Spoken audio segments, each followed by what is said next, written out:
بسم الله الرحمن الرحيم القارعة ما القارعة وما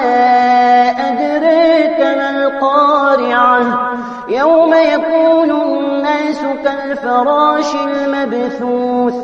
وتكون الجبال كالعهن المنفوش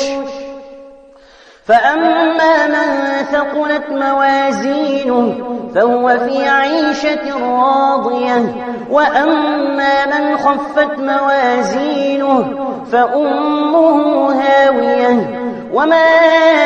أدراك ما هي نار حامية